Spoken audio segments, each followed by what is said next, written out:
me, it's freedom, and it's everything that's me, really. It's spiritual, it's where I find peace. It feeds my passions, my artwork.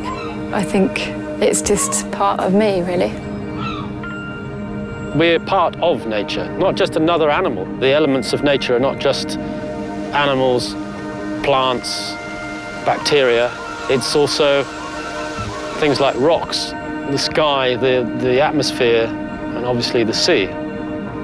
The wave, to me, is like another living thing. It moves and it's got a mind of its own.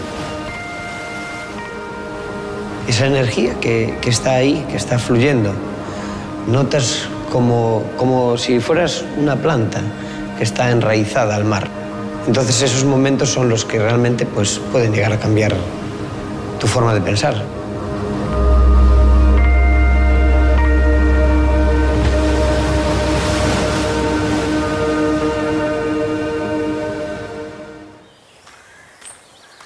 I've been surfing for 20 plus years, and I always remember a question my father-in-law put to me quite early on when we first met, and he was very much asking, when am I going to stop surfing?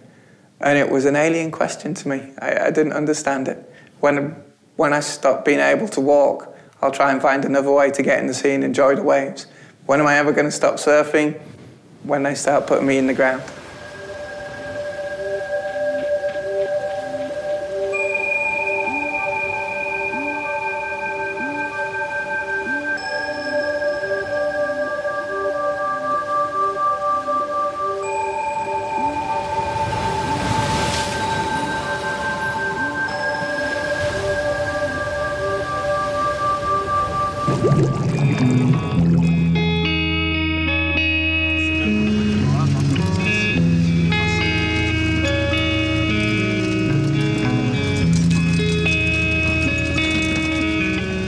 Here it's a very small community, so let's say in the middle of winter time, when you go surfing, you're just between you and your friends. So it's a lot of positive energy.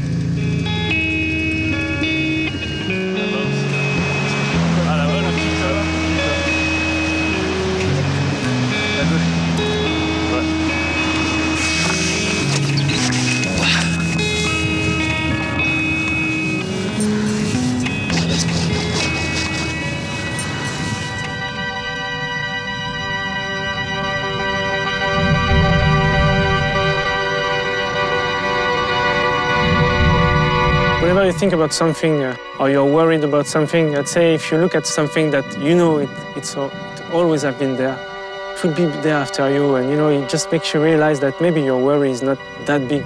And you see this energy, like all this energy coming to you.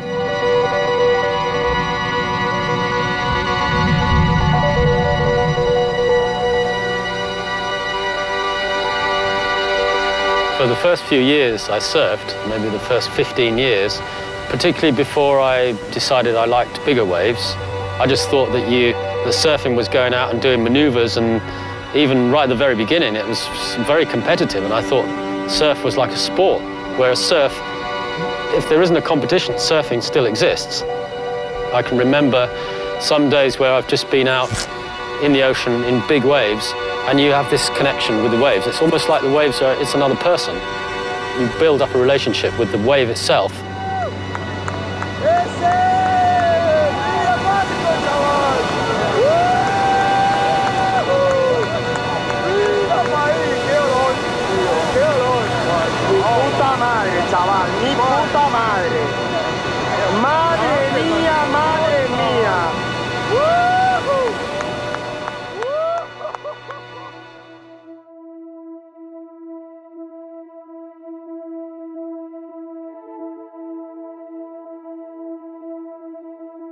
I'd already been here a lot. When I lived in England, we did some really good trips to Galicia, and it was a sort of unknown thing.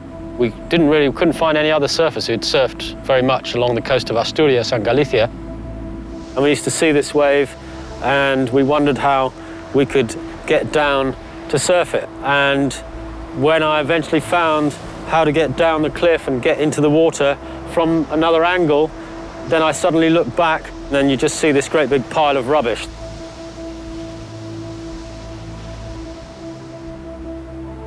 Buscando olas con Tony Bat, empezamos a encontrar verdaderos vertederos en el mar. Aquí en Galicia, las playas desde septiembre a mayo, junio, nadie mira por ellas, solo nosotros, los que hacemos surf, los que estamos siempre en la playa. Y es muy triste llegar a donde tú estás siempre y cada día vas viendo más basura, más basura, más basura. Aquí veis un montón de bolsas y están llenas, llenas de basura. Hay que tener cuidado porque pueden tener cristales, pero aquí veis cuánta basura hay. Y todo está lleno de esto, de botellas, corchos, bueno, hay un montón. Ha subido el mar con los temporales y lo ha descubierto.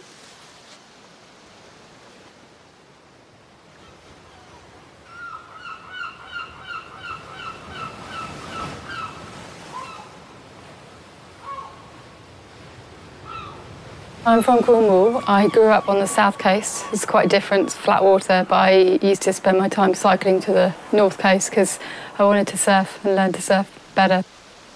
Obviously living on Perranporth, and particularly this winter, the rubbish on the beach has just been unbelievable. Basically, the sea sort of almost vomited back up what was on the ocean floor.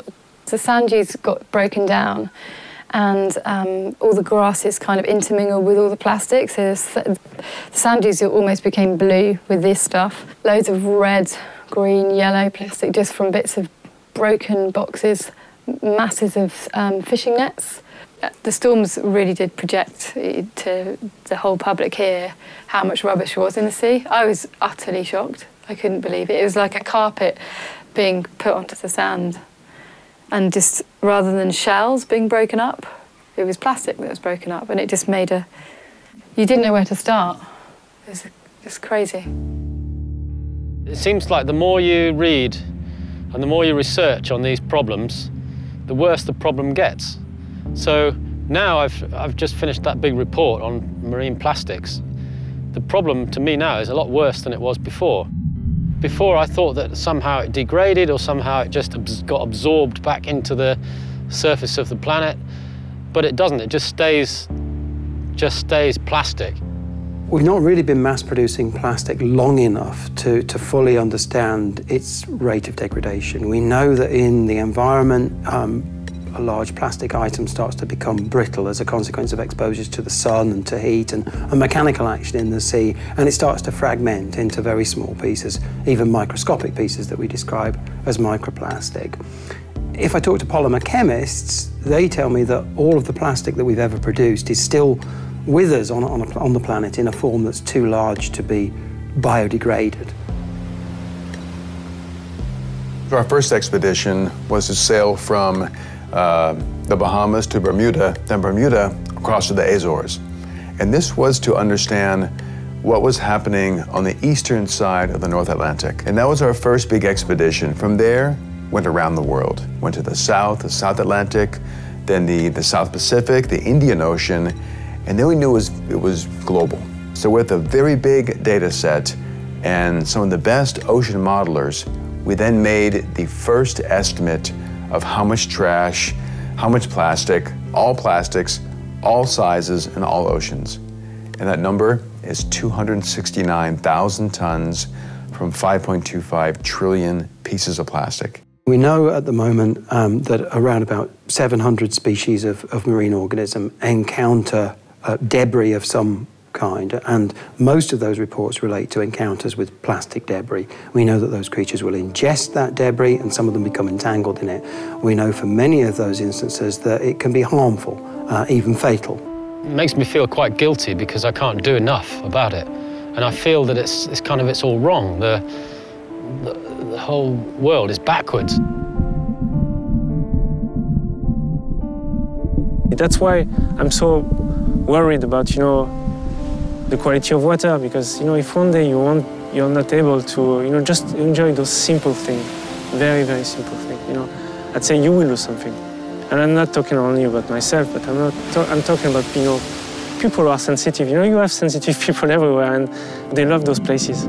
It can be a forest, it can be a mountain, you know, and you don't want to spoil that. Cuando tú estás contento, a gusto en algo, procuras que ese medio esté siempre bien. El mar me lo da a mí todo con las olas, con el viento. Yo tengo que devolvérselo, me siento obligado a devolvérselo. I think the connection to the sea, being a water user, surfing, ingesting, immersing, that's half the fun. And when you're ill firsthand, when you walk over a high tide line full of trash, it makes you angry. And I'm not the person who can turn a blind eye to that. So I can either get angry and frustrated, or I can get angry and I can get active.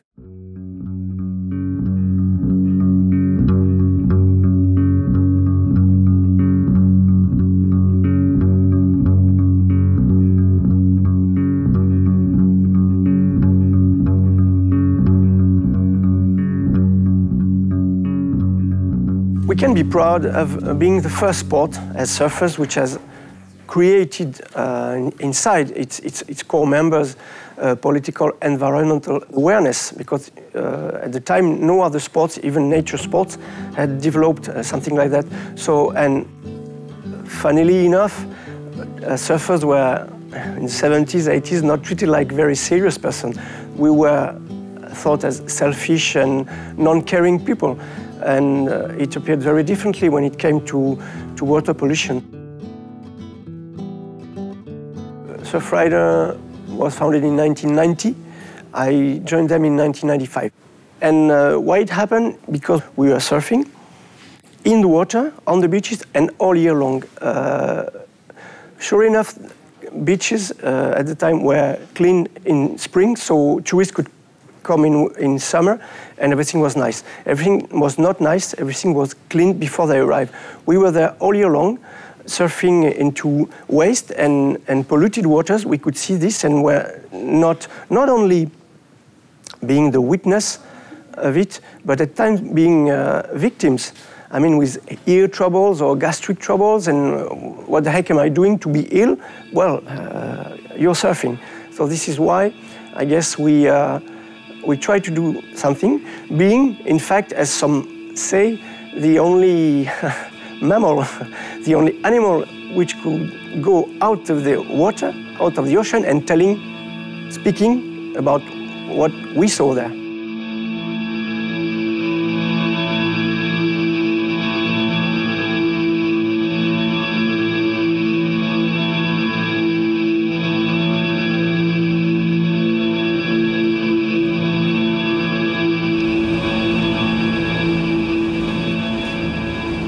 We surfed in La Salie, so the beach where the wharf, the big pipeline is settled. And we knew, you know, from time to time there was huge foam. You know, the foam was very dark and brown or something. So we knew from the scratch like there was something wrong with the wharf of La Salie. On the day of the 5th of July, when the accident happened, a friend called me working at the plant to tell me that there was something going on in Biganos, which is the city where Smurfit is settled. Basically what happened, there was a tank of black liquor. So the black liquor would be the water used in the wood treatment process, because Smurfit is producing papers, basically. So a tank of black liquor collapsed in the plant, and there was a wave of 15 meters on the site. Some of the water went into a small river called Le Lacano that ended eventually in the Bay of Arcachon. A lot of the water was actually kept on the site and stocked for a while. And then after treatment, this water was rejected in the wharf of La Salie through the pipe. Ce qui m'a beaucoup frappé, par exemple, quand on a navigué sur, pas le lendemain, mais quelques jours après, donc en bord de rivière, dans le bras du lac Anodomios, donc le petit affluent qui se jette dans la Leyre et qui longe donc l'usine. C'est celui dans lequel la cuve s'est déversée, en fait.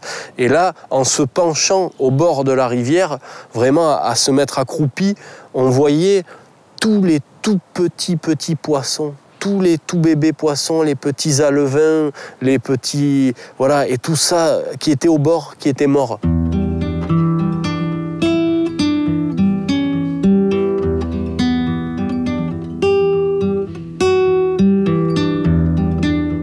There was a poor timing, in fact.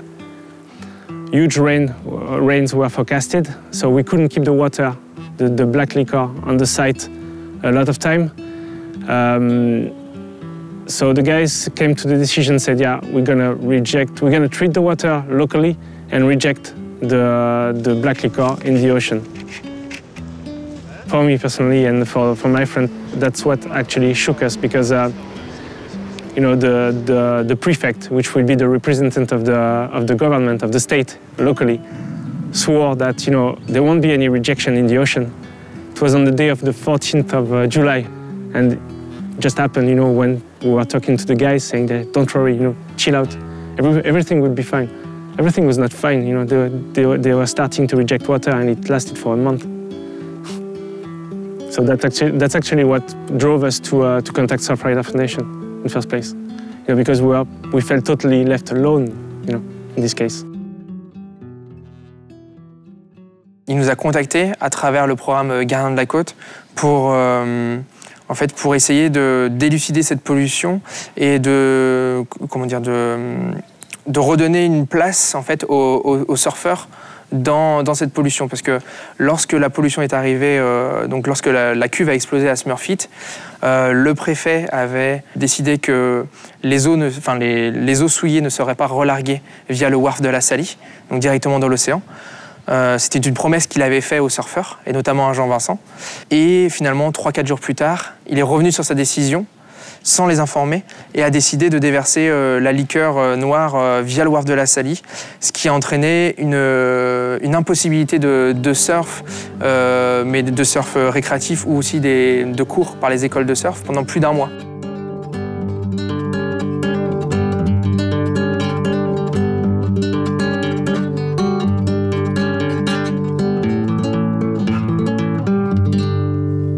They just fooled us, you know. We were taken as, you know, small players in this case. So when I realized that, I contacted Surfrider Foundation because it was a higher level, you know. We wanted a legal action.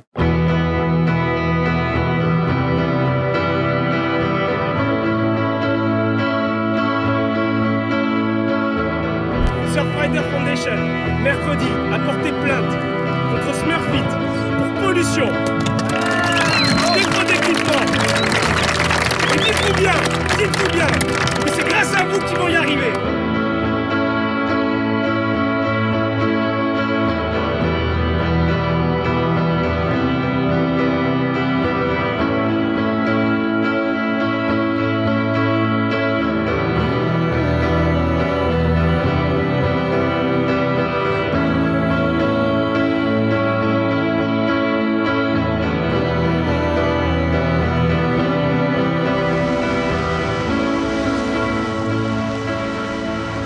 I was in every single meeting regarding this case. Smurfit and their lawyer, they provided all the paperwork saying that, you know, they were looking carefully at their equipment. Because they wanted to convince the judge that it was not their fault, the lawyer of Smurfit even mentioned that, you know, maybe it was a terrorist attack. Et ils ont également beaucoup dit et beaucoup insisté sur le fait que, si ça se trouve, c'était une cause extérieure. Il y avait eu, on ne sait pas, une pierre qui était venue heurter la cuve, tout a été envisagé, qu'un hélicoptère d'une base aérienne à côté soit venu percuter la cuve et tout ça. Eux, ce qu'ils avaient approuvé, c'était facile. Si c'était une cause extérieure, ils n'étaient pas responsables. Un accident comme celui-là ne peut intervenir pas uniquement avec une cause, mais avec un cumul de causes, je dirais, extraordinaires. La violence de l'accident. On a eu une vague de 65 mètres pour une cuve qui faisait 25 mètres de haut. Donc la corrosion en tant que telle ne suffit pas à expliquer. What could be the reasons if it's not this? On a un certain nombre de phénomènes qui vont... enfin, on a un rapport d'analyse des causes qui fait à peu près 200 pages qu'on a analysé avec l'Adréal. Le commenter peut prendre à peu près 1 ou 2 journées ensemble et on a un certain nombre de causes. Ressortir une ou deux causes me semble extrêmement dangereux parce qu'aujourd'hui on est confronté à la cuve est vieille, elle a explosé, et on a un certain nombre d'autres phénomènes. On gère des flux, on gère de la température, on gère de la chimie, on gère de la pression, on cherche des instruments électroniques. On a audité toutes ces causes-là et chacune d'entre elles peut être porteuse d'une défaillance qui, en effet domino, a créé cet incident. Je ne pense pas qu'un interview avec une extraction de 30 secondes ou 2 ou 3 minutes soit vraiment pédagogique et une valeur ajoutée. On peut rentrer dans ce détail-là avec les personnes concernées et on le fait avec le personnel en interne et on le fait avec les associations quand elles le demandent. Mais moi, je suis un peu mal à l'aise au fait de refaire le tribunal aujourd'hui.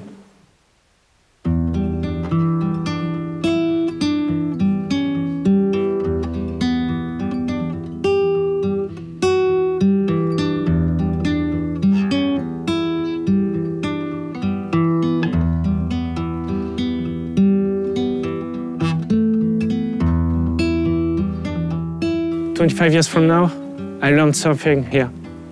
It was my first surf spot, the wharf of La Salle. And, you know, I was lucky. If you look around here, like, it's only beauty. It's only like pure positive energy. And we are putting all those stuff in danger. We accept everything. Somebody will say, look, there's a huge industrial accident, huge pollution, but we are not responsible with that. So it will happen again and again and again and again until the moment, like, you won't be able to go to the ocean. You won't be able to enjoy those moments, you know, you won't be able to smell the ocean breeze. I'm very sensible to this case because when the accident happened, it was very important to keep this story quiet. The accident happened at the very beginning of the season here, the touristic season here.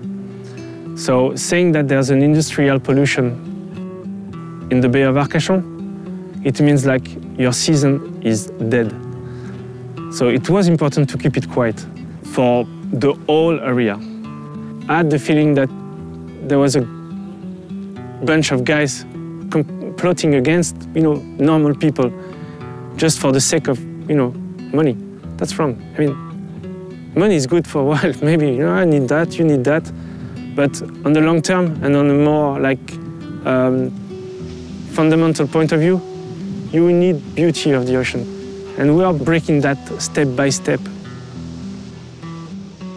Ça l'a touché véritablement parce que lui était très investi et voir que finalement la justice n'a pas pris en compte justement cette pollution et a dit que la responsabilité n'incombait à personne finalement. C'est une bataille, oui, d'avocats et finalement on comprend pas vraiment comment on en est arrivé à bah non, c'est un accident, c'est pas véritablement de la faute de Smurfit. On sait pas trop, on comprend pas trop. Donc du coup, on a décidé de faire appel. On espère que ça va marcher. Ce qui était particulier dans ce cas, c'est la réaction et la mobilisation de toute la population.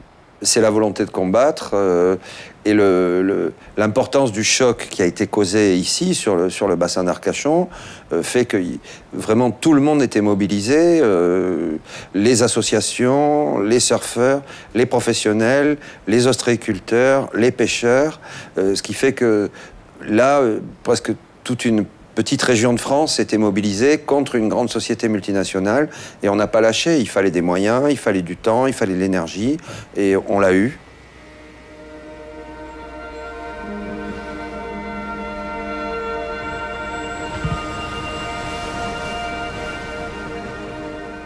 I was actually on holidays with my girlfriend in New York, so we have the time difference. I was expecting to get a call or an email from the guys from Surfrider. It was hard to get a connection, you know, Wi-Fi, so we stopped by a coffee and I get the connection eventually. And it was just an email saying, yeah, well, we won. That's it, it's over. And my reaction was like, okay, yeah, I was a bit, well, not confused, but I was like, yeah, it was a real relief. So it was 3 years, you know. 3 years and eventually it was done, you know. Somebody actually found that they were guilty. It was official, they were guilty. When the accident happened, we actually took the chance to reopen the wharf case. So after the accident, say, yeah, that's the chance, you know. We can talk about that, you know. And as a surfer, because we were surfing in these waters, we were like, yeah, maybe it's the right chance to see exactly in what we are surfing, you know. And we knew that by experience that there were pollution. When we first talked to those guys, say, no. We have the accident, there's a pollution, but on a normal day, there's no pollution. We were like, no. You will meet René Capot later on, and he will let you know all the issues that they had. He's one of the first guys who thought that it was not normal to have this kind of pipeline rejecting polluted water. Le bassin d'Arcachon que vous avez là, vous voyez là, le cap ferré se trouve ici.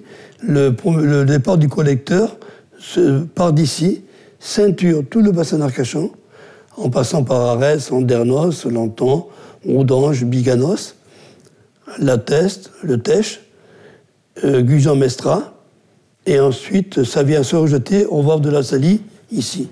On rejette tous les jours 70 000 mètres cubes de rejet. Tous les jours. Le wharf a déjà rejeté plus d'1 milliard de mètres cubes depuis qu'il a été construit.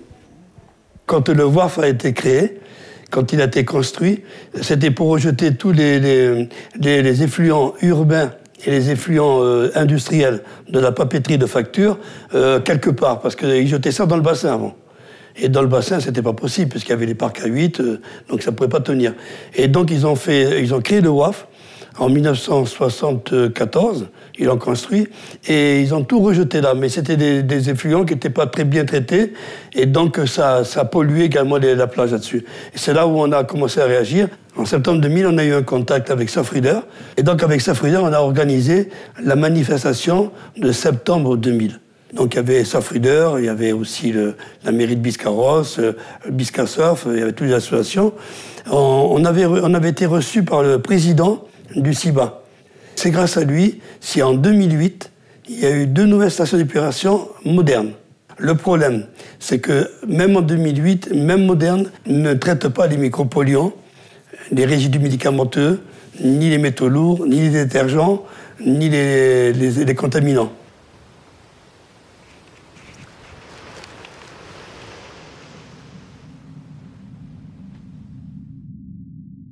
On a déjà tous, dans le coin, les jeunes du coin, parmi les surfeurs, on a tous entendu des histoires de problèmes de peau, de boutons, de choses comme ça, parce qu'en fait, juste sous le wharf, il y a un spot de surf. You can sometimes really feel that you smell it first, and when you get closer to the sea, you can smell it a lot, and you can feel on your skin that the water is a bit strange, and can feel that it's not natural. But the main problem for me is that it's always, all year long, for 12 months, they are throwing the used water that they have into the sea, and it's pretty bad for everybody.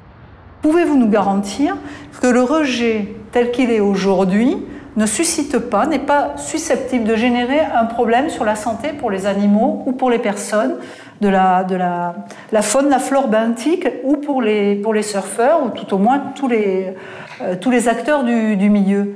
Mais c'est une question qu'il faut poser aux autorités, ça. Je pense que les directives européennes en matière de qualité de l'eau rejetée, elle est connue et standard. Elle porte sur des paramètres qu'on appelle des paramètres globaux de pollution. Et je crois qu'aujourd'hui, en tout cas c'est notre parti, il faut aller bien plus loin. Moi je ne bois pas l'eau qui sort du wharf. Je ne la boirai pas, je ne me baignerai pas dedans.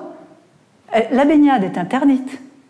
Alors certes, c'est une mesure de précaution, on fait des contrôles bactériologiques, mais aujourd'hui ce que je vous dis, et c'est vrai, c'est sur toutes les stations de France et de Navarre, et les stations européennes et mondiales, c'est qu'on ne connaît pas les effets des micropolluants qui sont par exemple dans les eaux. On ne connaît pas leur effet sur la peau, sur la santé, mais c'est vrai au wharf, mais c'est vrai partout. I don't know exactly what has changed. I know that for sure they changed a little bit. They are more open. After the accident, and because we were very vocal, as surfers, and we made an agreement with the guys from the CIBA, which would be the institution who deals with the treatment of water. That's a public institution. Smurfit and the local surf school and surf clubs. We made the agreement to sit quarterly and to just to talk about the War for Plötzlich. What is our feeling of the situation? How good it is, how bad it is at the moment, that's a big win for us. Well, at least that's a step. Because for more than 25 years, it never happened. Donc en finale, le jugement était pénible et désagréable, mais il ne nous semblait pas utile de poursuivre sur une voie judiciaire, alors que notre terrain d'action privilégié, il est d'améliorer notre outil de travail, de la performance et de travailler avec les acteurs locaux. C'est-à-dire que de façon beaucoup plus proactive, on gère l'environnement. Et ça, c'est un des enjeux une des choses que l'on a appris au moment du RC15. Sur des périodes un peu critiques, on va augmenter les fréquences de contrôle, de mesure, et on va réagir.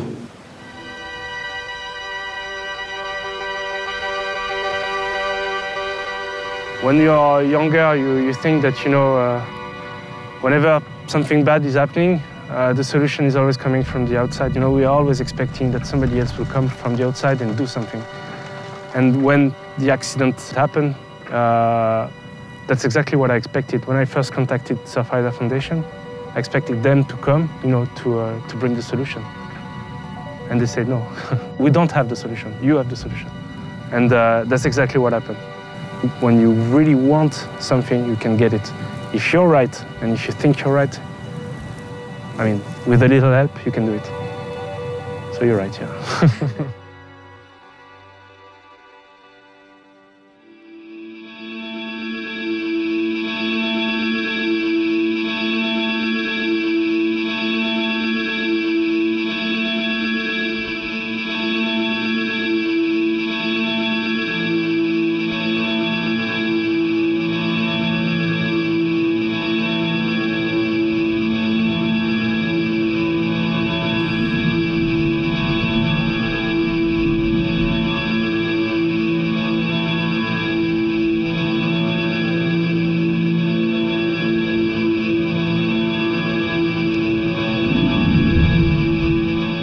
J'ai souvenir, en allant à la plage, de trouver des roulettes en plastique. Alors on trouve beaucoup d'objets en plastique sur la plage. Je ne m'étais pas intéressé à ceci en particulier. Et puis petit à petit, il y en a eu de plus en plus de ces roulettes en plastique. Alors je me disais, tiens, mais je me demandais qu'est-ce que c'était que ces objets. C'est comme ça que j'ai commencé à m'intéresser à ces morceaux de plastique. Puis j'ai demandé autour de moi. Et en fait, personne ne savait de quoi il s'agissait. Et puis en parlant autour de moi, je me suis aperçu que c'était pas simplement ici, mais c'était aussi en Espagne, c'était aussi dans les Landes, c'était d'ailleurs. Les gens racontaient un petit peu tout et n'importe quoi et surtout beaucoup de bêtises. Certains me disaient que c'était pour caler, quand tu as une caisse, tu mets un objet dans une caisse, puis tu mets du matériau comme ça pour qu'il ne bouge pas dans une caisse.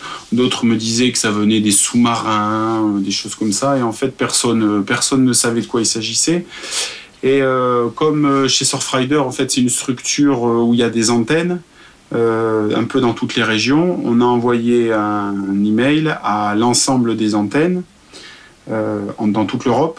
Et il se trouve que l'antenne de Corse, qui est à Ajaccio, ils étaient juste à ce moment-là, c'est le hasard, invités par une grosse entreprise qui s'appelle Vinci pour présenter une nouvelle station d'épuration. Et donc avec un procédé moderne, original. Et en fait, on leur avait donné un document. Et ce document, je l'ai là parce qu'ils me l'ont envoyé. Et le document, c'était ça. Et donc, quand ils ont vu les photos qu'on avait envoyées et qu'ils ont vu ça, mais ils ont dit, c'est ça en fait, François. À l'époque, on ne disait pas biomédia, nous on disait camembert. Camembert, c'est un fromage français, le camembert. Et en fait, il y a un jeu où les jetons pour jouer, en fait, ils ont exactement la même forme. Et je ne sais plus pourquoi, mais dans le jeu, ça s'appelle des camemberts. Alors tout le monde parlait de camembert. Et dans la presse, ils écrivaient les camemberts de la plage, machin. Et après, on a dit, il faut arrêter d'utiliser ce nom parce que c'est pas du tout du fromage, c'est du plastique. Mais au début, tout le monde disait, oui, on a trouvé des camemberts, des camemberts. Alors là, on avait le nom, on savait à quoi ça servait, et puis ça a permis de commencer l'enquête, de voir que c'était utilisé dans des stations d'épuration. On a pu voir des stations qui utilisaient le procédé. Alors, pour nettoyer l'eau, il y a plusieurs phases. La phase première, généralement, c'est des grilles pour retenir les gros matériaux qui flottent. Et ensuite, on va de plus en plus petit, et à un moment, il n'y a pas de grille assez fine. Donc, on va utiliser d'autres procédés, qui est de mettre des bactéries qui vont manger, grignoter, détruire la matière organique qui est en suspension dans l'eau. Et on s'est aperçu que si ces bactéries, elles étaient accrochées à quelque chose, comme un coquillage s'accroche à un rocher, elles étaient plus efficaces, elles faisaient mieux leur travail. Donc c'est pour ça qu'on a introduit, dans un premier temps, on introduisait il y a longtemps de la pierre volcanique, par exemple, et les bactéries étaient fixées sur de la pierre volcanique, puisque les pierres volcaniques, comme c'est de la lave séchée, il y a plein de petits trous, donc les bactéries se mettaient dans les trous. Et puis comme ce procédé a pris d'ampleur, on avait besoin de plus grande quantité de pierres volcaniques, ce qui n'est pas forcément facile à trouver et à exploiter. Donc en fait, tout simplement, on a fabriqué des objets en plastique. Et donc on introduit un modèle, mais plusieurs millions de pièces dans un bassin, et les bactéries vont se fixer dessus et en fait vont simplement faire leur travail de nettoyage de l'eau. Très vite, on a fait un site internet, on a publié sur un site internet, et puis on s'est aperçu qu'il y avait d'autres gens ailleurs qui cherchaient aussi. Et après, avec des gens dans les autres antennes, par exemple, on a eu en 2012, et elle continue encore, plusieurs pollutions en Suisse. Et de Suisse, c'est venu dans le lac Léman, et du lac Léman, ça s'est mis sur les deux côtés, donc il y a un côté suisse et un côté français.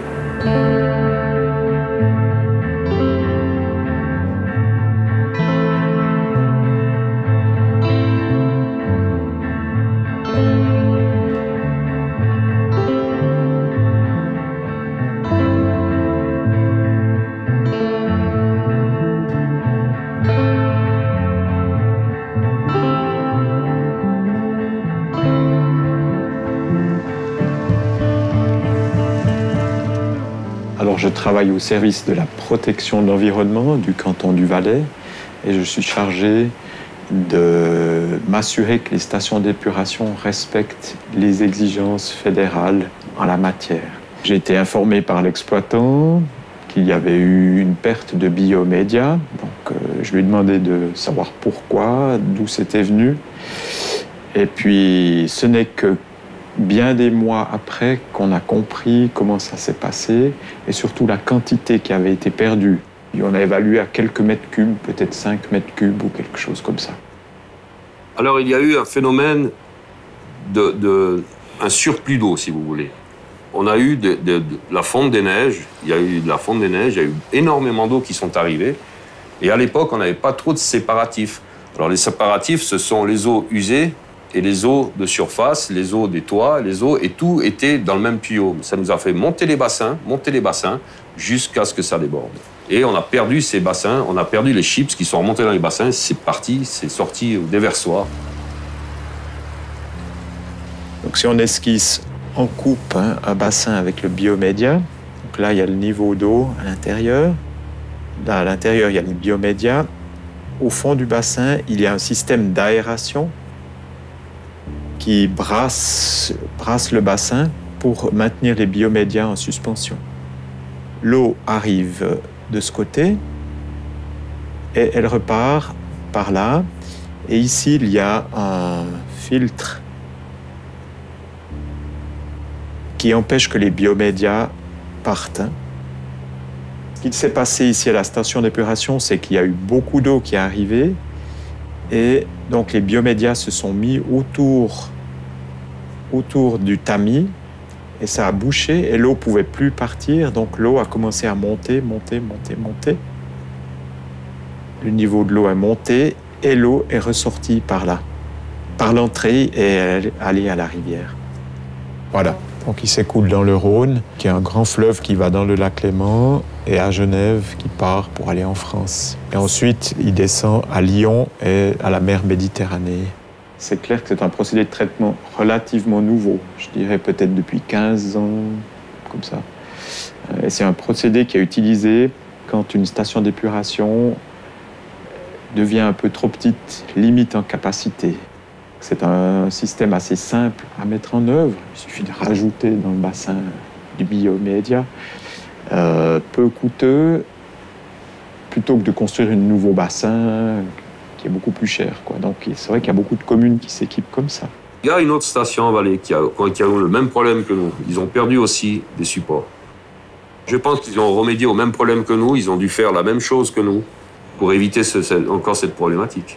Donc maintenant, ce qui a été fait comme mesure, c'est-à-dire qu'on a mis devant l'entrée une grille pour éviter que les biomédias puissent repartir en arrière. Donc l'eau peut partir, mais les biomédias restent dedans. Ensuite, on a mis en place une sonde qui mesure la hauteur d'eau. Et qui, quand le niveau de l'eau monte, il y a une alarme qui est générée pour informer. Ça ne peut plus se produire. Sauf s'il y a une grosse casse, où on a tout qui tombe en panne, où il y a une coupure de courant, et puis qu'on ne peut plus rien fermer. Alors là, ça peut arriver. Si on a une panne électrique, par exemple, comme tous les moteurs sont gérés électriquement, si on a une grosse panne électrique qui n'alimente plus la steppe, et qu'on ne peut plus faire réguler l'eau pour éviter ce phénomène de montée d'eau trop vite et qu'on risque de perdre encore des chips. Et normalement, ça ne devrait plus arriver. Donc là, il y a une solution qui a été mise en place qui devrait fonctionner pour autant qu'on ait de l'électricité, que les choses fonctionnent, quoi. Mais après, voilà, on ne peut pas pallier à tous les risques, où il faut arrêter d'utiliser les biomédias autrement. C'est peut-être une solution aussi. Sur la Suisse, où il y a eu plusieurs problèmes de pollution, les autorités ont vraiment coopéré. Ils nous ont donné des documents pour nous aider à comprendre le problème. Donc les solutions sont assez simples. Ce serait de mettre une grille par-dessus, par exemple.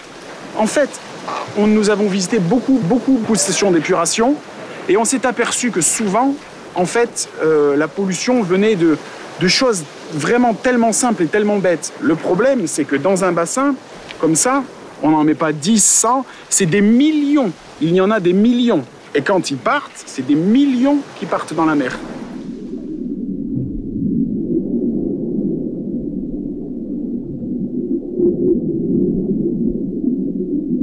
Il y a deux choses. Un, on trouve beaucoup de modèles différents maintenant. Première chose. Et la deuxième chose, c'est l'origine. Avant, on en avait très peu en Méditerranée, et maintenant, on en trouve beaucoup en Méditerranée. Dans la région de Marseille, en France, on en reçoit tout le temps des témoignages. Voilà, c'est San Remo, en Italie. On a également des témoignages récents sur le sud de l'Angleterre, et aussi une pollution qui date, me semble-t-il, du mois d'octobre, au Danemark. Donc, si on regarde, c'est ce modèle. On a eu aussi un témoignage il y a quelque temps de l'expédition Tara. Tara, c'est un bateau scientifique qui fait le tour du monde depuis de longues années, 10 ans je pense, d'expédition. Leur idée première, c'était par rapport à ce qu'on appelle les continents de déchets, et donc de voir où se trouvaient les accumulations de déchets en mer. Et effectivement, lors de l'une de leurs expéditions, ils en ont aussi trouvé en pleine mer, ce qui n'est pas complètement étonnant. Ensuite, ce qu'on a fait, c'est essayer de trouver d'où ils venaient, mais c'est très difficile parce que les déchets dans l'eau, peuvent voyager des centaines, voire des milliers de kilomètres. Et on essayait de savoir qui les utilisait, qui les fabriquait et qui les installait dans les stations d'épuration. Et donc, on avait trouvé les contacts des grosses entreprises. Donc, on avait dit, voilà, c'est utilisé par eux. On leur avait téléphoné et en fait, je ne sais plus laquelle, il y en avait une qui disait « Oui, on va vous faire un procès, vous n'avez pas le droit de dire ça ». Et puis, il y avait un avocat qui avait téléphoné. C'est parce qu'on avait parlé d'eux sur notre site internet. Et donc, ils n'appréciaient pas qu'on parle d'eux parce qu'ils voyaient que c'était... eux, ils préfèrent dire que c'est un procédé qui fonctionne. Et nous, on disait c'est un procédé qui ne fonctionne pas tout le temps et qui n'est pas tout le temps bien utilisé. Et puis finalement, comme ils ont vu qu'on disait la vérité, on disait on en a trouvé sur la plage, telle entreprise les utilise, on les a trouvés sur la plage, ce qui n'était juste que la vérité. En fait, ils n'ont pas fait de procès. Mais au début, les contacts a été un peu tendus parce qu'ils ne voulaient pas qu'on parle de ça, quoi. Aujourd'hui, maintenant, 5 ans après, les rapports, on voudrait qu'ils soient différents et on contacte des entreprises pour essayer de voir avec eux comment améliorer le procédé. Parce que nous, notre but final, en fait, c'est qu'on arrête d'en trouver sur la plage.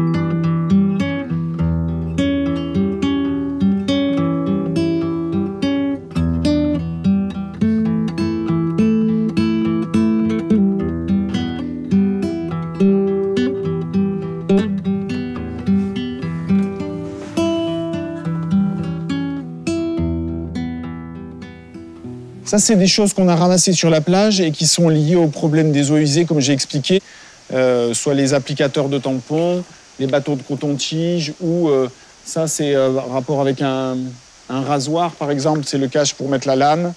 Qu'est-ce qu'on a? On a des petits flacons, ça, c'est des produits pour se nettoyer les yeux ou les oreilles. C'est des restes de serviettes hygiéniques, par exemple. Esto es un poco lo que yo considero los plásticos autóctonos de nuestra zona, de aquí del Perellonet. Son plásticos que siempre te vas a encontrar cuando vayas por la playa. Encontramos estos que son cartuchos de caza. Luego tenemos también, creo que se llama biomedia, esto un poco que luego nos hemos enterado que procede de las depuradoras de agua. Y el plástico autóctono por excelencia, los tampones, que vamos, los hay de todos los colores y formas, pero vamos, esto también está lleno. Alors on essaie de comprendre la problématique des déchets en rivière, puisque la seule donnée qu'on a pour l'instant, c'est que 80% des déchets qu'on va retrouver à l'océan proviennent des rivières. Et donc du coup, cette étude a été lancée il y a un peu plus d'1 an pour justement comprendre la quantité et la typologie de déchets qui proviennent des rivières, donc comprendre leur origine, leur dynamique et comment ils finissent à l'océan. Les résultats principaux de cette étude de manière globale, la grosse donnée, c'est que sur les 50 000 déchets qu'on a ramassés au cours de ces 12 mois sur nos 8 points de collecte, c'est qu'on a 70% de plastique. Après les stations d'épuration, on va retrouver des déchets qui sont typiquement des déchets qu'on va retrouver dans les stations d'épuration, que ce soit des cotons-tiges, des tampons, des applicateurs de tampons, tout ce qui est sanitaire et médical. On retrouve aussi énormément de déchets médicaux et étrangement juste après les stations d'épuration. I find all the stuff from combined sewage overflow, I find in the ocean. I find the earbuds, I find the tampon applicators, little pink little tubes. I find cigar tips. I find all these things that you find just in sewage are still floating out to sea, 1,000 miles in the middle of the ocean. Et on en retrouve des très très grandes quantités sur les plages pour 2 raisons. La première des raisons, c'est qu'il y a des gens qui se lavent les oreilles et quand ils se sont lavés les oreilles, ils jettent ça dans les WC. Et après, avec les WC, ça part dans les eaux. Alors que normalement, ça doit aller dans la poubelle. Et le problème, c'est que dans beaucoup de villes, en fait, il n'y a qu'un seul tuyau d'évacuation qui collecte en même temps les eaux de pluie et les eaux usées. Donc s'il y a un seul tuyau, en temps normal, ça va dans la station d'épuration. Mais quand il pleut énormément, la quantité d'eau qui arrive dans les stations d'épuration est trop importante et les stations ne peuvent pas traiter l'eau.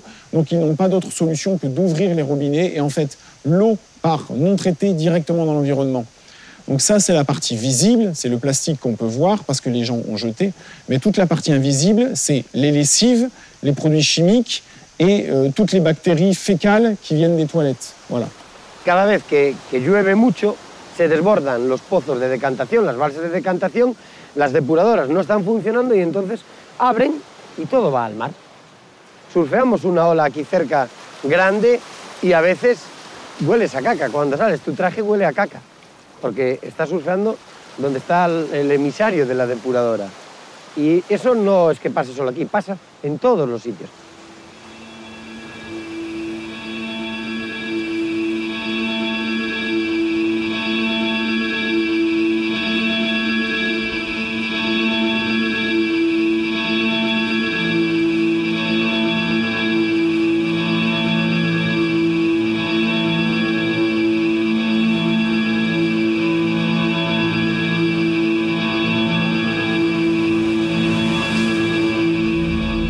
Surfers Against Sewage was set up in 1990 in this village in St Agnes by a group of surfers who were repeatedly going surfing and becoming sick.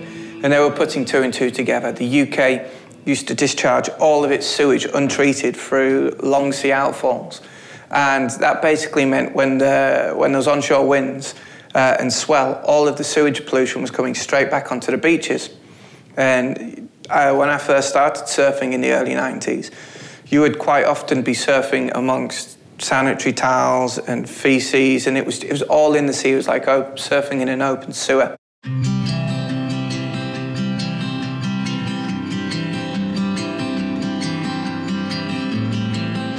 When I was a kid, we used to come down to Cornwall every holiday. We used to spend many weeks down here, and my dad taught me surfing way back in the early 70s. He was really passionate about water, loved everything about it. He was a terrible surfer though. But he used to lend me his board and used to go out into the water from about the age of sort of 4 or 5 years old, and been totally hooked on it since then. There was always this thing about me getting sick. I was always sick in summer holidays in Cornwall, and it became a bit of a joke, really. You'd always have to end up going to the doctors, getting antibiotics, these kind of things, always with ear infections, upper respiratory tract infections, and really bad conjunctivitis. And we hadn't made, it was only literally probably 15 years ago that I was talking it through with my parents, and they suddenly realised, well, wait a second, you were the one that was in the water the whole time. You were bathing with, I was bathing in the sort of harbour wall area where the effluent was coming out. And I was just, ingesting raw sewage at that time. Without doubt, that's what was happening.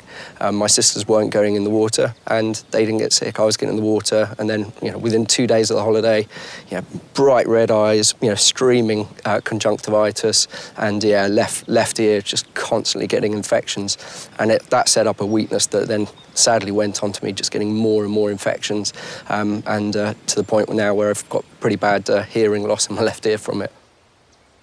In the early 90s, when SAS was born, it was born as a single-issue pressure group. So it was a group of surfers who were campaigning against untreated sewage going into the sea. And it was a big problem then because it was continuous discharges of sewage all around the UK.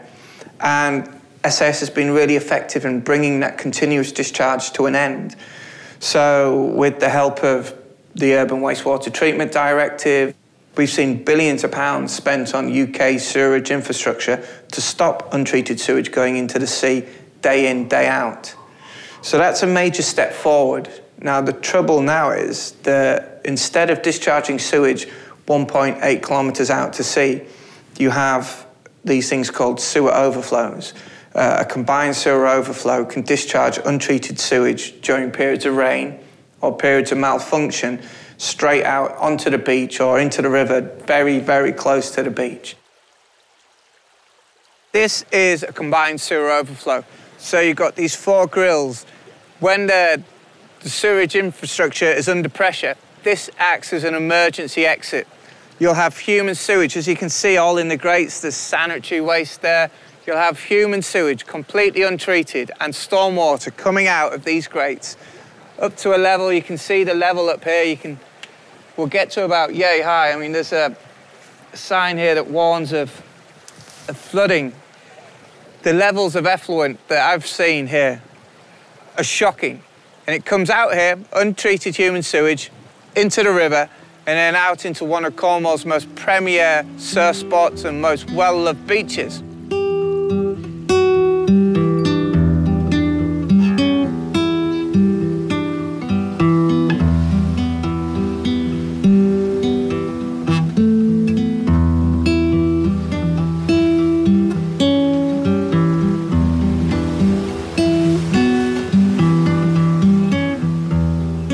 We've had a few cases through this year, especially where, the overflow is overflowed because of excess amount of rain.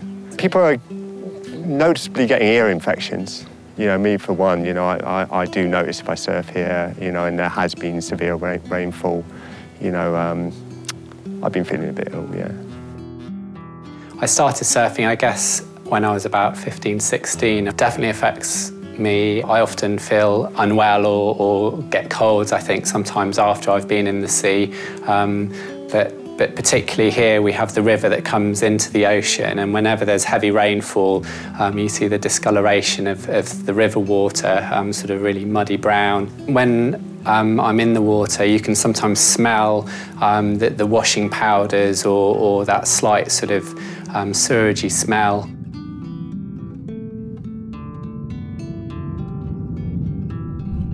A shocking story of a young girl who got sick just down the road at my local beach, Perranporth, this summer, became hugely ill. A great surfer, this girl, went surfing and then became really sick from using the sea when there was a sewage incident.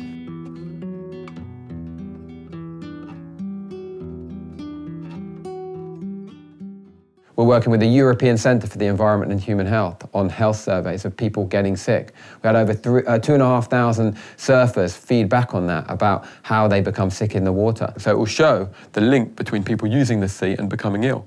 We're working with the same organisation on a cutting-edge survey on antibiotic resistance in surfers and other water users. Antibiotic-resistant bacteria, its dissemination in the environment is really understudied, but it could be a potential route by which millions of people, in the UK anyway, could come into contact with resistant bacteria. Because we know that coastal waters are contaminated with sewage on occasion, and this sewage can contain resistant bacteria. It means that it's more difficult to treat with antibiotics. So what we did is we collected seawater samples, tested them for the presence of one particular type of bacterium called E. coli, and tested them for resistance to one group of antibiotics. And we found that even though they're present in small numbers, that antibiotic-resistant bacteria are present in coastal bathing waters, and that people who enjoy recreational activities in the sea do swallow these bacteria. We don't really know what happens once someone swallows a resistant bacteria. We don't know whether it survives in the body or whether it goes on to develop to cause a subsequent infection. We don't know. That is something that we're investigating because it has the potential. I personally wouldn't go bathing after a rainfall event. You could go to a beach that is classified as good water quality, but you still get ill. I think there could be some reasons for that. Firstly, especially in the UK, water quality is monitored from the 15th of May to the end of September. So outside of those months, outside of the bathing season, we don't know what the water quality is. It could still be classified as a good beach. Secondly, you also only get one location on each beach, usually, that is sampled. And if you're using a different part of the beach that is perhaps closer to a source of pollution, such as a stream or outfall, then you could be exposed to higher levels of bacteria.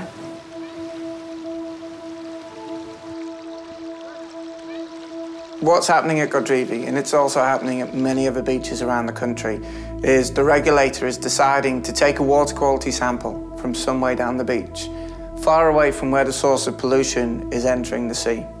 Now, just like many beaches around the country, at Guéthary, there will be children. There will be thousands of people who will use the sea right in front of the river at Guéthary, which is where the sewer overflow discharges. So those people have been told the water quality is excellent because the Environment Agency will take a sample many hundreds of metres away from where they're using the sea. The Environment Agency is tasked with taking a lot of samples to measure the cleanliness of the water around the coastline of England, and others do it in Wales and Scotland. But we take 20 samples a year between May and the end of September. What we do is we look at where the most bathers are on a bathing water, and we draw an imaginary line right down to the bottom of the tide to the top of the tide, and we always take the sample on that particular point. What I can say is that after really heavy rain, the combined sewer overflows are likely to operate to save people's houses being flooded with sewage. And that sewage will end up going down the Red River and out into Guéthary, out onto Guéthary Beach. It will happen, and it will flow with the tide, depending on where the tide is, back out to sea and across the front of the beach. We do know that, and that's true. But where most of the people bathe, it will be classed as excellent when you look at all of the data that we've got. The UK is given a choice, as every member state is. You can take the water quality sample from where the worst source of pollution is or where the major source of bathers are. So by the Environment Agency deciding to ignore that source of pollution, knowing full well that over the course of a bathing season, many thousands of people will use that body of water right in front of the river, then they are not supporting that community. And together with the community, we held a demonstration on a beautiful sunny day to tell the water companies to stop using their beach as a dumping ground for sewage. If somebody phones our emergency hotline which is open 365 days a year, 24 hours a day. It's free phone. And they say that something is happening. There's that pollution at one of the bathing waters. We treat that as high priority, and we will investigate that. We will come out and have a look if it's really bad, and we will take extra samples. At places like Guéthary, it is rare that we get reports. If they do it, it's great news. It's something that I have not been told before. And I have a very close relationship with Bruce and the rest of the Environment Agency team, and I've been asking for them to take samples in front of the mouth of the river for a long time. And they keep coming back to me and saying, we can't, the directive won't let us do that, which is rubbish. The directive will let them do that. They choose not to do it. I've met in the Environment Agency. I've liked as people, and I understand they're there because they want to protect the environment. So they're good people in a good organisation. What I feel, and this is just my opinion, so it might be completely wrong, but when the water quality results get released at the end of, at the beginning of November, the Environment Agency are hauled before the press to say, why aren't these beaches passing? Where it should be the polluters that are getting held to account. It should be water companies, it should be farmers, it should be industry that are getting put before a camera to say, this beach has failed again. Why? Why haven't you done what you should have been doing about this?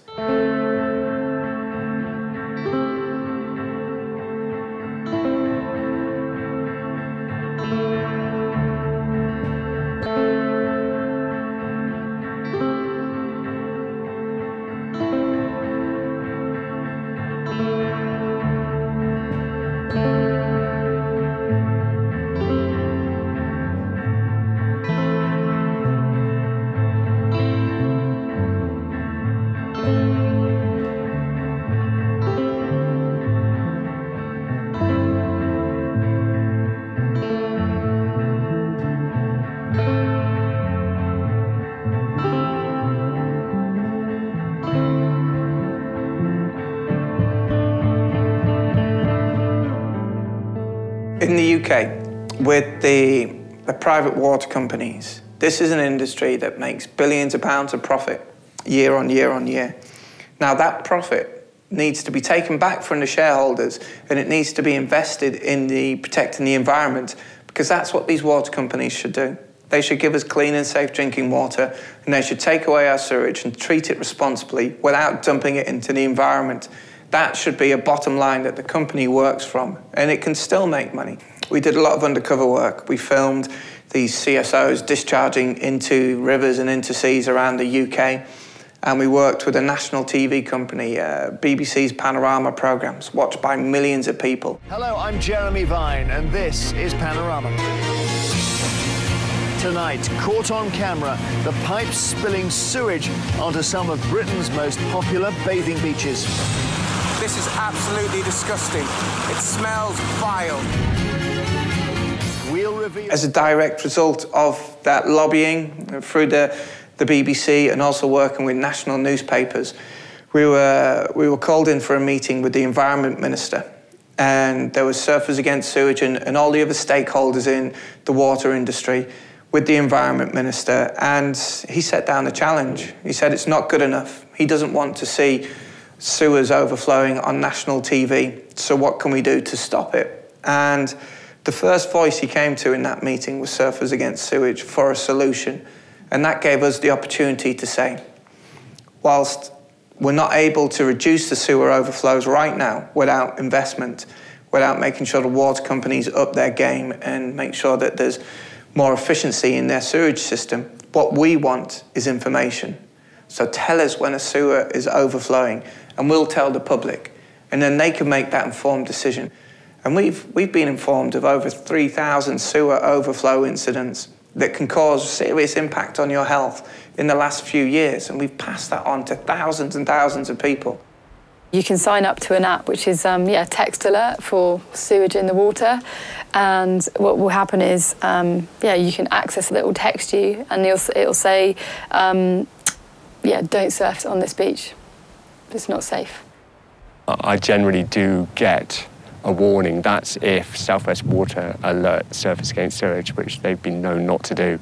So yes, there is a warning system, but sometimes it does come out a little bit late, you know, in main season, you know, you've got babies already in the water. We've had a few periods this year where there's been no call. Yeah, there's been no alert.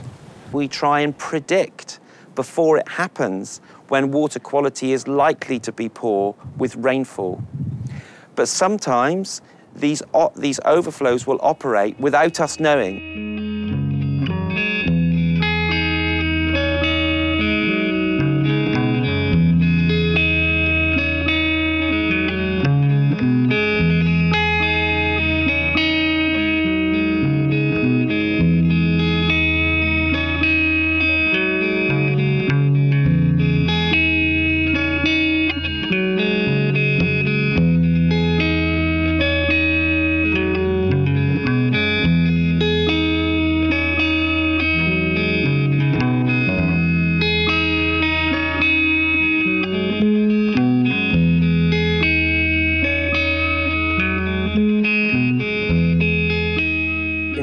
Europe, we pay the price of being late and having discovered or having taken the problem seriously 20, 15, 10 years ago. So we pay the problems of being late. Some countries in Northern Europe had, like Norway, had very good water quality because it's politically being involved like decades ago. One of the biggest improvements we've seen is awareness from everybody, from the citizen to people who lead us in Brussels, in European Parliament. For instance, like 20 years ago, if we had trouble with water treatment, with sewage waters, people would say, well, there's no problem, and ask us to believe this. Then we said, no, it's not okay. And nowadays, it's the opposite. It's now an argument which is now from our politicians, look at what we've spent to improve water quality. And this is a long-term improvement. And I think, for me, it's the most important. The thing is to really feel how long the process are, how difficult the process are, and how far you are from solving it when you are fighting it from the beginning.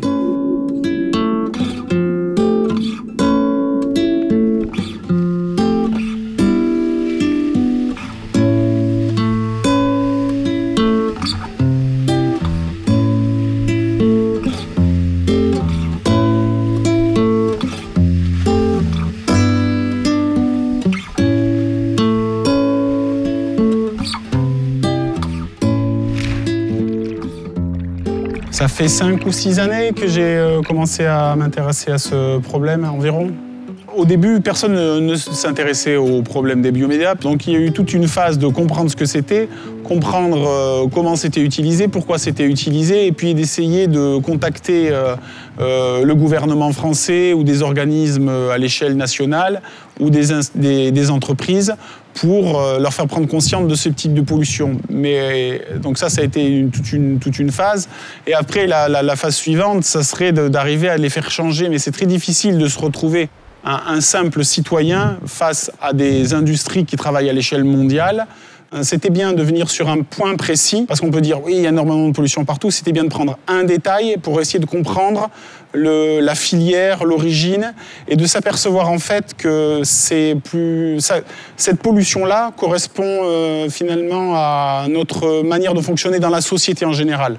Donc il fallait peut-être s'intéresser à un détail pour comprendre pourquoi il y avait de la pollution en général, et de voir que ça correspond à un schéma de société. Pour faire simple, avant, dans certaines stations d'épuration, on utilisait de la pierre volcanique, et puis comme c'était cher, difficile à trouver, on a remplacé cette pierre volcanique par des morceaux de plastique.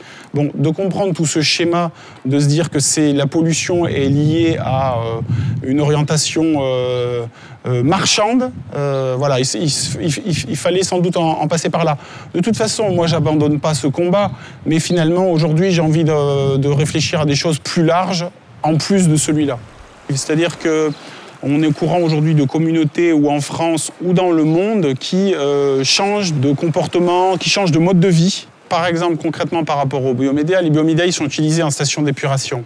Si on a moins d'eau à traiter parce qu'on salit moins d'eau, on utilisera moins de biomédias. C'est ça que je veux dire, c'est que plutôt peut-être que de combattre contre les biomédias qui se retrouvent sur la plage, c'est avoir des comportements plus respectueux pour qu'on ait moins d'eau à traiter et donc moins d'utilisation de biomédias.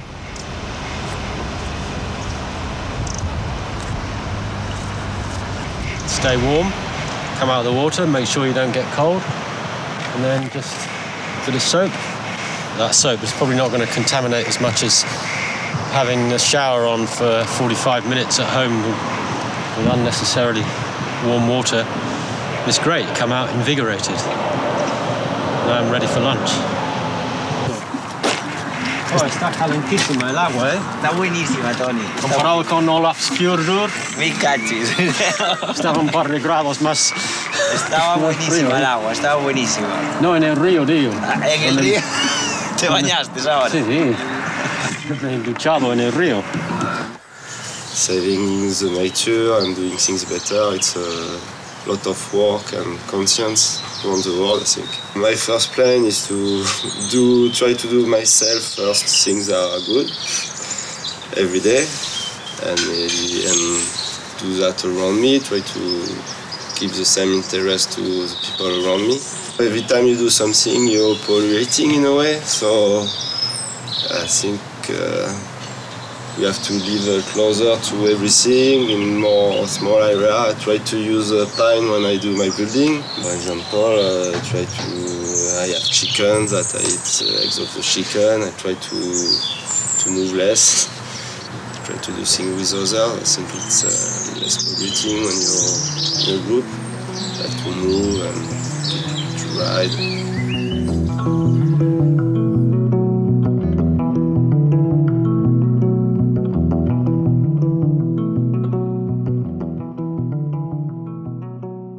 The way I justify my own guiltiness in being part of the problem, because I wear clothes, this is plastic, and okay, it's recycled, but it would be better if it wasn't.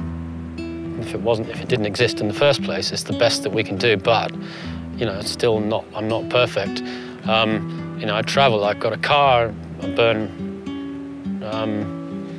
hydrocarbons, and I'm using up resources quicker than they're being renewed. So my justification for that is that I can be happy with less resources than most people, and I haven't got this addiction to buying new stuff all the time and throwing it away, which is a big problem. I like to keep things. I don't drink water out of those plastic bottles because I just have a metal bottle and I just refill it every time from the tap. I think I've had it for about 6 years and it's still perfect, Hopefully I'll keep it for the rest of my life. And then I might be able to give it to somebody else.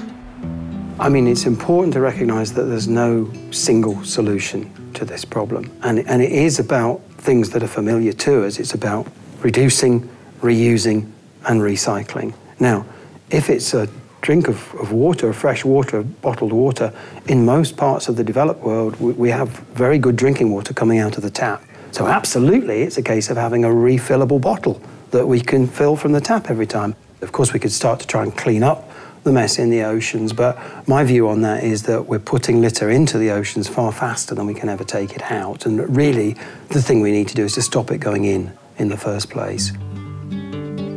La idea inicialmente es muy simple, ¿no? Vas a la playa, coges 3 trozos de basura, sacas una foto y la subes a las redes sociales, ¿no?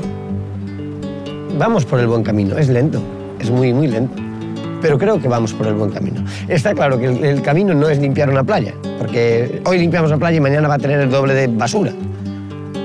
Pero es la forma de concienciar a la gente de que vean que existe un gravísimo problema y la solución está en casa.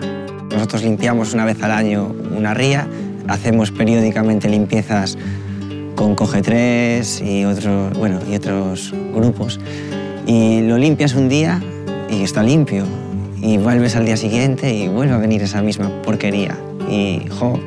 Entonces, duele, sí que es una cosa que duele. Y no sé, supongo que será culpa de la mala educación del ser humano No os digo que sea yo el tío más correcto del mundo, pero no sé, mis padres de pequeños me enseñaban a no tires el papel, guárdalo en el bolsillo y cuando ves una papelera lo tiras, ¿no? Y bueno, entonces ojalá que todo el mundo acabe haciendo eso algún día. Lo que me pasó fue a raíz de montar el club y la escuela y al trabajar con niños principalmente, pues que vi que era una obligación transmitírselo a los más pequeños, pensando de que si conseguíamos que los más pequeños fuesen creciendo con la idea de no ir ensuciando y de darse cuenta que tenemos este problema, pues cuando ya pase un tiempo, ellos hayan crecido, lo van a transmitir a sus hijos y pensando que en un futuro todo va a ser mejor. Fundamentalmente transmitiéndoselo a los niños, que creo que, vamos, es el futuro. Yo cada vez que voy a un colegio, el año pasado fui a 55 colegios y muchas veces hablan padres conmigo y dicen, jolín, tu mensaje llega a los niños. Es fundamental llegar a los niños porque nuestra generación, yo siempre digo que está perdida.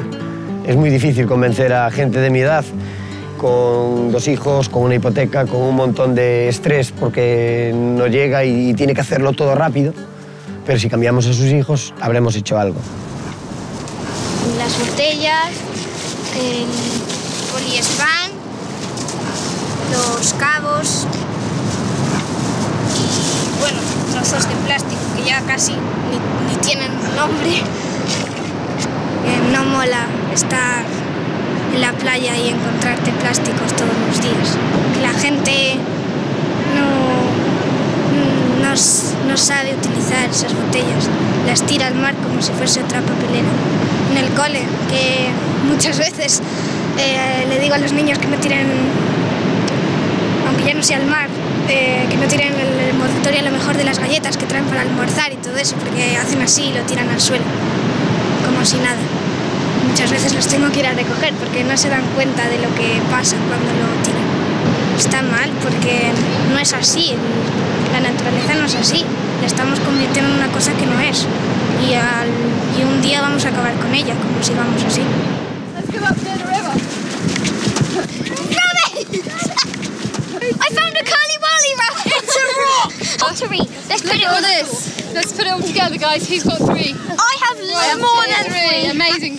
I've been an artist for 15 years now. For me, with working with the students, it's to raise awareness of the issues, really. We just said to the students, whenever you go to the beach, you need to pick up three objects, see what you can do with them, put them into compositions, make them look beautiful. So they might have colour-coded them into reds, oranges and yellows.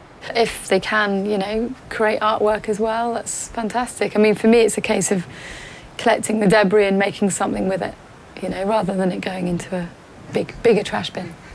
I don't think they knew the facts and figures. They want to help and they're passionate about being involved. And I also think they want the association with protecting the environment. And that for me is, you know, that's what it's all about. It's much more attractive for people to try to modify the environment, and then they don't have to modify their own behaviour. They don't have to sort of train their minds or train themselves to react in sequence with nature. And surfing is surfing in real waves in the ocean. The whole thing of anticipating the swell that's going to be coming, trying to guess the wind direction, where to put yourself, and all that is trained over years and years and sometimes decades. And it all focuses down to that one point where you turn your board around and you catch the wave. And what you've actually done is you've trained yourself to fit in with the rhythms of nature.